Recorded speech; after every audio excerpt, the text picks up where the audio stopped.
What's going on, guys? Sam here, and today I'm going to be going over my Danger Darkworld deck profile for the July 2024 map. Definitely a lot of fun, really explosive, and I figured, hey, Dangers are really great, and we haven't seen as much of them in the recent metagame, so I wanted to highlight that. So let's get into the profile. To start out with the Darkworld monsters, we're playing 3 Grapha. Grapha is a level 8, it can pop things, it's easy to summon, and it's a huge beater as well, just really great for the strategy. 3 Snow. Searches out everything in the deck. That's at least every Darkworld card, so it's pretty great for that. Being 8 Dark and a level 4 is also great for some of the other plays that we have in this deck. 2 Beige, the most straightforward of the Darkworlds, gets discarded and gets summoned. Helps to enable Abyss Dweller plays really easily and other random Exceeds plays. And then 3 Brow. Brow's here because when you get discarded, you draw a card. It allows us to turbo through our deck and keep kind of making plays.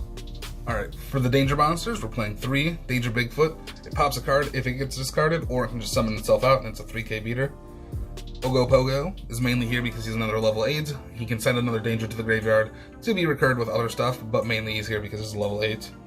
2 Thunderbird definitely can pop a lot of random set cards, great against some of the back row decks. It also is level 8 to go into Exceeds plays, and 2800 is not bad for a beater. Nessie gets you another Danger if it gets discarded, or it can just summon itself up for free. The Tsuchinoko is going to summon itself regardless of the situation. The Jackalope can bring out a Bigfoot, which is pretty huge, or any of the other random Danger monsters. The Mothman basically works well with the Darkworld stuff because it, once it's discarded, it can make each player draw a card, then discard another card, which is pretty great for the other Darkworld effects. And then the Chupacabra is great because you can bring back any of these guys to go into other plays if he gets hit, or he's just another level 4, which we can go into XYZ plays. So that's it for the monsters. No hand traps. The deck really doesn't have them. They just randomly get discarded and can clog up your plays. There's not a lot of hard once returns in this deck, so you're able to kind of keep doing plays and just keep going through your opponent's interruptions. For the spells, we're playing 3 Gates of the Darkworld. It can pump up your Fiend type monsters, it can banish a Fiend to discard a card and draw a card. It's really great for this archetype, being able to keep triggering off your Darkworld stuff. 3 may be a lot, but you definitely want to see 1 when you're comboing off. 3 Darkworld dealings, draw and discard. Everything in this deck has an effect when it gets discarded, at least all the monsters do. 3 Drag Down. You can use this to strip a Nibiru or any hand trap out of your opponent's hand, and if they make you discard anything, you're really not too worried. 3 Allure, everything in this deck's dark, draws you 2 cards, pretty straightforward.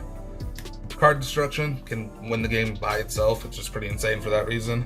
Pot of Avarice, we do cycle through our deck really fast, so being able to put stuff back is pretty huge and draw 2 cards. And then for the last bit of spicy tech, 3 Super Poly.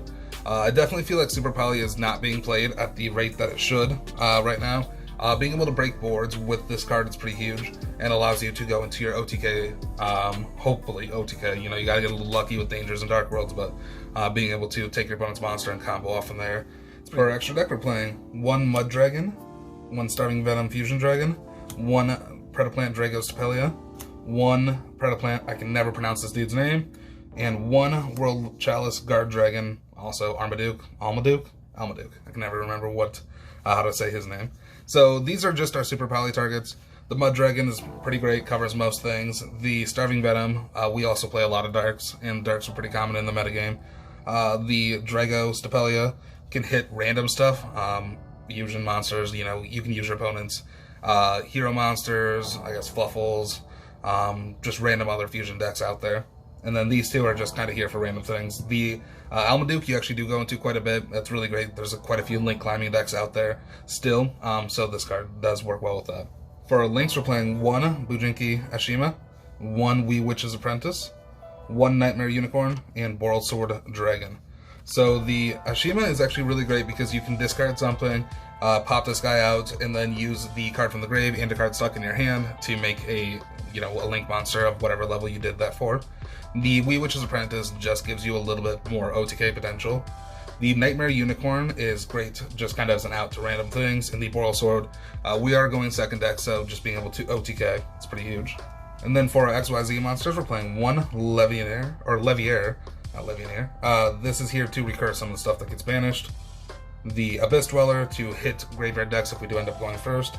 The Emerald to shuffle stuff back and draw cards since we do power through our deck. Saphanod, if we have 2 level 8s, we can use it for the same reason that we would use, or Sanafon, excuse me. If we have blades, we can use it for the same reason that we use Abyss Dweller. Galaxy Eyes Photon Lord, we can use him to negate monster effects if we're going first.